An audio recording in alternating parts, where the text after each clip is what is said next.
Everyone. तो चलते हैं फिर से हमारी बायोलॉजी की दुनिया में। जैसा कि अपना जो नेक्स्ट टॉपिक है आज का वो है न्यूक्लियस।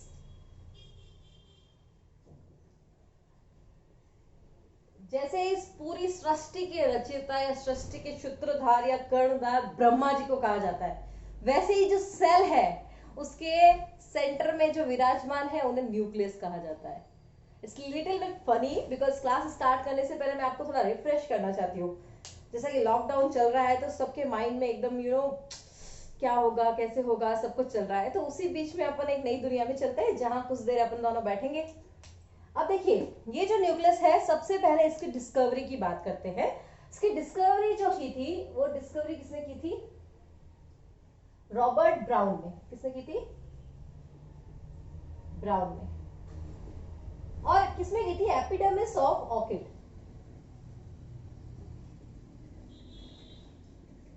ये जो प्लांट होता है ऑर्किड, उसकी एपिडेमिस में रॉबर्ट ब्राउन ने डिस्कवरी की थी। कई बार बच्चे जो होते हैं वो कंफ्यूज हो जाते हैं कि रॉबर्ट हुक कौन थे और रॉबर्ट ब्राउन कौन थे। तो आपको पक्के से याद रखना है कि ब्राउन जो थे, रॉबर्ट ब्राउन, उन्होंने न्यूक्लियस को डिस्कवर किया था। ठीक है। अब इसके बाद की अगर अपन बात करें तो न्यूक्लियस है क्या? It is a central part of cell, ऐसा भी कह सकते हो आप, या controlling part of the cell कह सकते हो। ये ज्यादा बेटर रहेगा बिकॉज कंट्रोलिंग पार्ट कैसे है? Controlling part of the cell इसको इसलिए कहा जाता है कि जो सेल की सारी एक्टिविटीज होती है उसको रेगुलेट कराने का काम कौन करता है? न्यूक्लियस करता है। अब इसकी एक्टिविटीज में कैसे हो जाएगा? चाहे वो डीएनए का रेप्लिकेशन हो रहा है या ट्रांसक्रिप्शन हो रहा है, कोई भी प्रोसेस अगर करा रहा है तो वो न्यूक्लियस करवाता है। और न्यूक्लियस से जो मैसेजेस जाते हैं या जो जीन ट्रांसफर होता है अगली जनरेशन में, वो भी कहाँ प्रेजेंट होता है? न्यूक्लियस में प्रेजेंट होता है। तो इतनी सारी इंपॉर्टेंट फैक्टर्स की वजह से इसे क्या कहा जाता है? Controlling power of the cell कहा जाता है। जैसे ह्यूमन के अंदर ब्रेन को कहा जाता है, वैसे सेल के अंदर न्यूक्लियस को कहा जाता है। ठीक है। अब देखिए, ये अगर बात करें रॉबर्ट ब्राउन के बाद एक और साइंटिस्ट आए थे, वो उनका नाम था हैमरलिंग। क्या नाम था उनका? हैमरलिंग।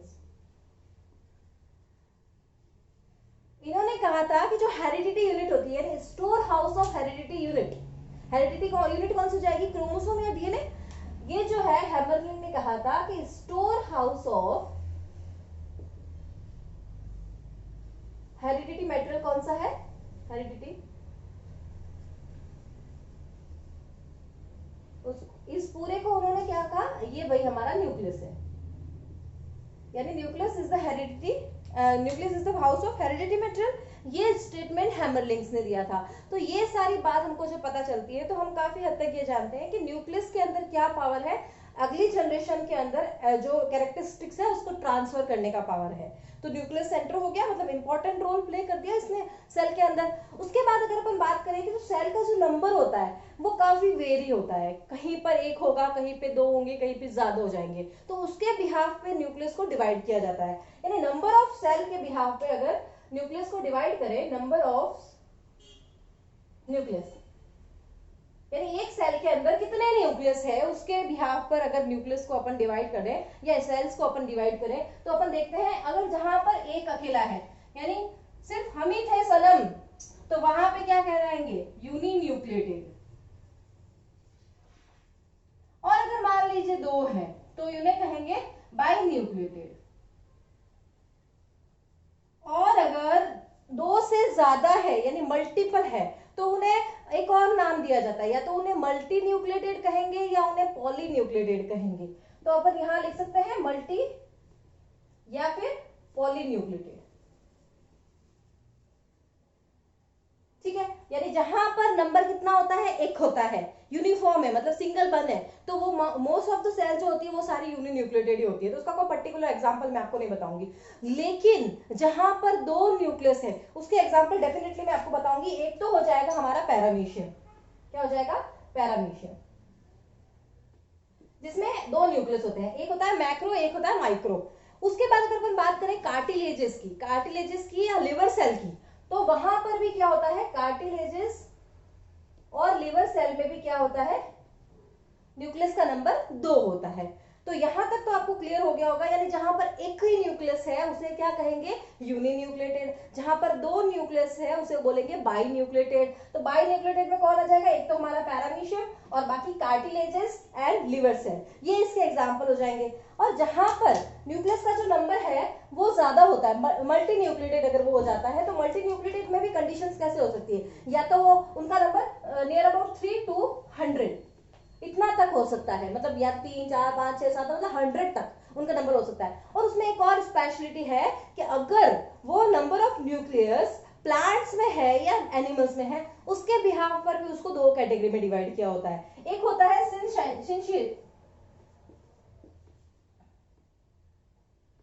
सिंशियल और एक होता है कोइनोसाइट, या जिसे सिनोसाइट्स भी कहा जाता है। अब देखिए अगर ये कहाँ हो जाएगा, सिनोसाइट्स और सिंशियल जो है, ये सिंशियल सीवाय आ जाएगा। ये सिंशियल जो होता है ये होता है हमारे एनिमल्स के अंदर, यानी हमारी बॉडी की भी अगर अपन बात करें, एनिमल्स बॉडी की बात करें, तो वहां पर ये जो नंबर ऑफ न्यूक्लियस 3 2 या 2 से ज्यादा है, तो उस न्यूक्लियस को क्या कहेंगे, सिंशियल न्यूक्लियस कहेंगे। और अगर जहां ऐसे प्लांट्स जहां पर न्यूक्लियस ज्यादा है उसे बोलेंगे सिनोसाइट्स। क्या बोलेंगे, सिनोसाइट्स। कहीं कहीं आपको कोइनोसाइट्स भी लिखा हुआ मिलेगा, तो वो प्रोनाउंसिएशन का डिफरेंस है। तो सिंशियल की बात अगर मैं करूं तो यहाँ पर सबसे अच्छा एग्जांपल हो जाएगा ओस्टियोब्लास्ट। क्या एग्जांपल हो जाएगा, ओस्टियोब्लास्ट।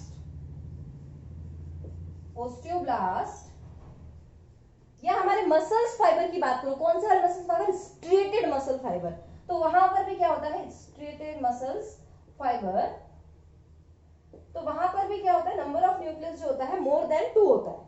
तो वहां की कंडीशन, दोनों एग्जांपल समझ में आ गए। ओस्टियोब्लास्ट कहां पर, बोन मैरो के अंदर, बोन मैरो के अंदर, और स्ट्रिएटेड मसल्स फाइबर में नंबर ऑफ न्यूक्लियस कितना होता है, 2 से ज्यादा होता है, और इसीलिए उनको क्या बोलते हैं, सिंशियल न्यूक्लियस बोलते हैं। फिर ये एनिमल की बात हो गई, यहां पर मैं एनिमल वर्ड लिख देती हूँ ताकि आपको कंफ्यूजन ना हो। और ये जो हो जाती है हमारी प्लांट्स की बात हो जाती है। और अगर प्लांट्स में अगर आप नाम लें तो सबसे अच्छा नाम जो है, एक तो हो जाएगा वुचेरिया और एक ओपेलिना। ओपेलिना एंड वुचेरिया, ये दो ऐसे प्लांट्स है जहां पर नंबर ऑफ न्यूक्लियस क्या होता है, ज्यादा होता है। तो ये तो नंबर के बिहाफ पे हमने न्यूक्लियस को कैटेगराइज किया। उसके बाद अगर उसकी पोजीशन को देखें तो उसकी सेल के अंदर जो पोजीशन होती है वो भी सेल टू सेल वेरी करती है। मतलब काफी सारी सेल्स ऐसी होती है, कहीं पर सेंटर में हो जाएगा, कहीं पर साइड में हो जाएगा, कहीं पर पेरिफेरी पे हो जाएगा। तो उसके बिहाफ पर भी इसको क्या करते हैं, चेंजेस, मतलब इसको डिवाइड किया गया है। तो वो अपन आगे देखते हैं कैसे डिवाइड किया गया है।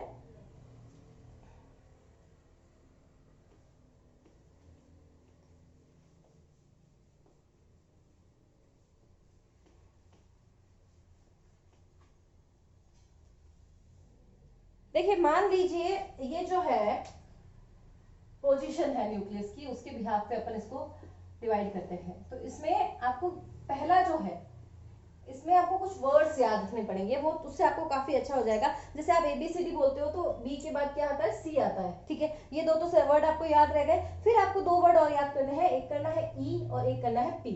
अब उसमें कैसे हो जाएगा, देखिए 4 कैटेगरी में इनको डिवाइड किया गया है। यानी ऐसा न्यूक्लियस जो कहाँ है, बिल्कुल सेंटर में है, यानी कुछ इस तरह से हो जाएगा, उसे बोलेंगे सेंट्रिक। कहाँ बोलेंगे उसे, सेंट्रिक न्यूक्लियस, जो कि मोस्टली सब सेल्स के अंदर प्रेजेंट होता है, सेंटर में होता है। मोस्टली एनिमल सेल की अगर अपन बात करें या ड्रॉ करते हैं, कभी आपने एनिमल सेल ड्रॉ किया है तो आपने देखा होगा, आप बिल्कुल सेंटर में न्यूक्लियस को ड्रॉ करते हो। तो जहां पर न्यूक्लियस सेंटर में प्रेजेंट है उस कंडीशन को बोल देंगे सेंट्रिक न्यूक्लियस। पोजीशन उसकी कैसे हो जाएगी, सेंट्रिक। अब अगर एक हो जाता है दूसरा, मतलब उसकी पोजीशन कैसी है, बिल्कुल साइड में, साइड में मींस कहीं पर भी, इधर भी हो सकती है, यहाँ पे भी हो जाएगी, यहाँ पे भी, सेंटर में नहीं है, तो उसे बोलते हैं एक्सेंट्रिक। क्या बोलते हैं, एक्सेंट्रिक, मतलब डेविएशन फ्रॉम सेंटर, सेंटर से थोड़ा डेविएशन हुआ है। तो ऐसा न्यूक्लियस कैसा हो जाएगा, एक्सेंट्रिक न्यूक्लियस हो जाएगा। और ऐसे न्यूक्लियस कहाँ प्रेजेंट होते हैं, ये जो है आपके प्लाज्मा सेल्स के अंदर, कहाँ पर हो जाएंगे, प्लाज्मा सेल्स में। फिर हो जाता है एक, आपने देखा होगा तो बिल्कुल पेरीफेरी पे, मतलब ये यहाँ पर आ गया है पेरीफेरी पे, या यहाँ पर आ गया, या यहाँ पर आ गया, यहाँ मतलब बिल्कुल कॉर्नर पे आ गया, पेरिफेरी, प्लाज्मा मेम्ब्रेन की तरफ अगर आ गया है, तो ऐसे न्यूक्लियस को आप क्या बोलते हो, पेरिफेरल न्यूक्लियस बोलते हो। और ये पेरिफेरल न्यूक्लियस कहाँ हो जाएंगे, आपके स्केलेटल मसल्स में हो जाएंगे। कहाँ हो जाएंगे, स्केलेटल मसल। और लास्ट ये मैं लिख देती हूँ पेरिफेरल, ये जो हो जाएगा ये हो जाएगा एक्सेंट्रिक, और ये जो लास्ट बचता है वो हो जाता है बेसल। अब बेसल में कहाँ हो जाएगा, बिल्कुल बेस में आ गया, यहाँ पे देखो भाई, जहां पर सेल का नीचे का पार्ट आ जाएगा बेसल कंडीशन में आ गया। और ऐसा न्यूक्लियस कहाँ होता है, एपिथेलियम जो होती है उसकी कॉलमनर सेल्स में होता है। कहाँ होता है, कॉलमनर सेल्स में। अब देखिए ये आपको यहां तक समझ में आ गया होगा कि कहां पर प्रेजेंट हो जाएगा वो, बिल्कुल बेस पे। तो 4 पोजीशंस मैंने आपको बताई। एक तो सेंटर जो मोस्टली सारी सेल्स में होता है, most of the animal cell इसका एग्जांपल हो जाएगा। सेकंड जो हो जाएगा, जो एक्सेंट्रिक, मतलब न्यूक्लियस जो है वो सेंटर से थोड़ा डेविएट हो गया है, एक्सेंट्रिक मतलब सेंटर से थोड़ा साइड में है, तो वो हो जाएगा कहां पर, आपके प्लाज्मा सेल्स में, यानी बी सेल्स जो बनाती है वहां पर। उसके बाद स्केलेटल मसल्स में होता है पेरिफेरी की तरफ, प्लाज्मा मेम्ब्रेन की तरफ वो न्यूक्लियस हो जाता है। और अगर थर्ड कैटेगरी, फोर्थ कैटेगरी की मैं बात करूं तो बेसल न्यूक्लियस बिल्कुल बेस पे आ जाता है, जो कहां होता है, आपके कॉलमनर पोजीशन के अंदर। अब ये तो इसकी पोजीशन हो गई। अब अगर न्यूक्लियस का शेप अपन देखें तो शेप भी बहुत वेरी करता है, मेटाबॉलिक फेजेस के अकॉर्डिंग भी वेरी करता है। और न्यूक्लियस की जो शेप है उसको अपन अलग अलग कैटेगराइज अगर करें तो बहुत सारी कैटेगरीज हो जाती है, तो वो अपन थोड़ा डिस्कस करते हैं।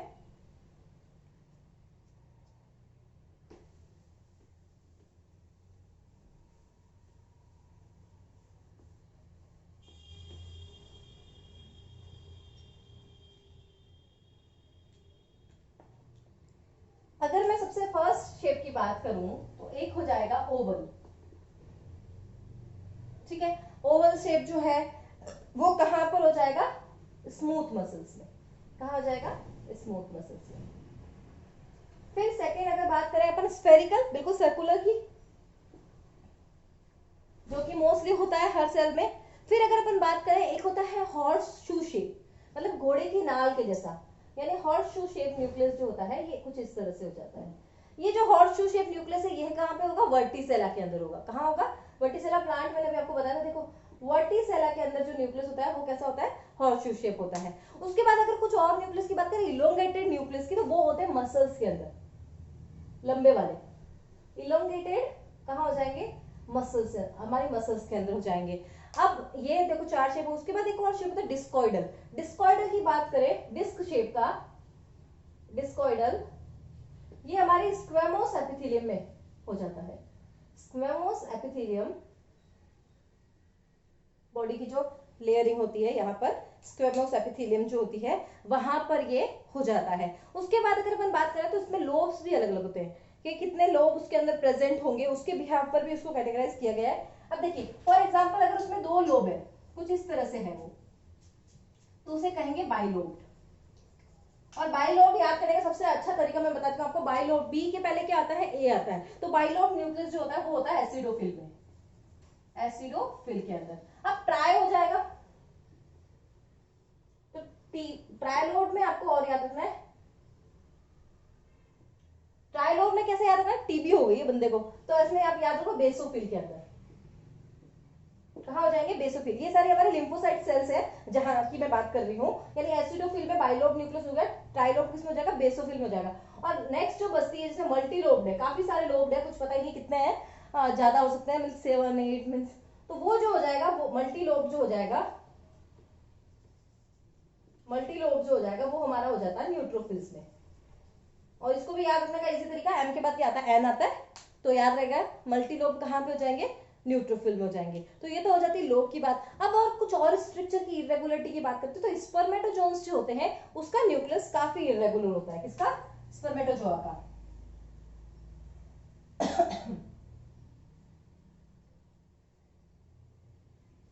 और अगर आपको मैं बताऊं, एक नोट लगाकर आप इस बात को नोट कर सकते हैं कि सिल्क वॉर्म होता है, क्या होता है, सिल्क वॉर्म, उसकी जो सिल्क ग्लैंड होती है वहां पे जो न्यूक्लियस प्रेजेंट होता है वो होता है ब्रांच्ड।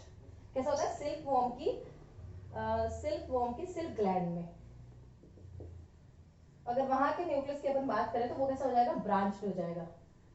अब एक्चुअली ये ब्रांच होता कैसे, इसका जो न्यूक्लियस होता है उसमें से कुछ बाहर की तरफ एक स्ट्रक्चर इजेक्शंस निकले होते हैं, उसकी वजह से इस न्यूक्लियस को क्या कहा गया है कि ये कैसा होता है, ब्रांच कहा गया है। अब अगर इसके ये सारे इसके शेप हो गए, अलग अलग शेप मैंने आपको बता दिया, कहाँ कैसा रहता है, कहाँ कैसा, कई बार एग्जामों में माइनर सा क्वेश्चन पूछ लिया जाता है कि ऐसा शेप का न्यूक्लियस कहाँ प्रेजेंट होता है, तो वो वहाँ पे आपको ये याद रखना होता है। इसकी साइज अगर देखें अपन तो वो हो जाएगी 3 से 2.5 माइक्रोन तक, 25 माइक्रोमीटर तक हो जाएगी, मीन्स 3 से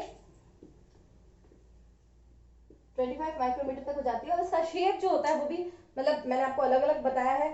पर्टिकुलर जो सेल होती है उसका 10% जो होता है वो कवरिंग कौन कर के रखता है, न्यूक्लियस करके रखता है। अब अगर इसके अल्ट्रा स्ट्रक्चर्स की बात करते हैं तो वो हम डिस्कस करेंगे हमारी नेक्स्ट क्लास में। आज का जो लेक्चर है वो यहीं तक रखते हैं। ये अगर आपको इसमें कोई भी डाउट आता है तो आप मेरे को कमेंट बॉक्स में मेंशन कर सकते हैं, अगर कुछ समझ में नहीं आया तो लिख सकते हैं। और आज के लिए इतना ही, बाय बाय। अगर वीडियो पसंद आया है तो इसे लाइक करिए, अगर अच्छा लगा है तो आगे शेयर भी करिए, और चैनल को सब्सक्राइब नहीं किया है तो सब्सक्राइब करिए। और पर्टिकुलर कोई टॉपिक आप मुझसे पढ़ना चाहते हैं तो वो भी आप मेंशन कर सकते हैं। जैसा टाइम मिलेगा मैं वैसे उस पर वीडियोस बना के आप लोगों की हेल्प करने की कोशिश करूंगी। Okay bye.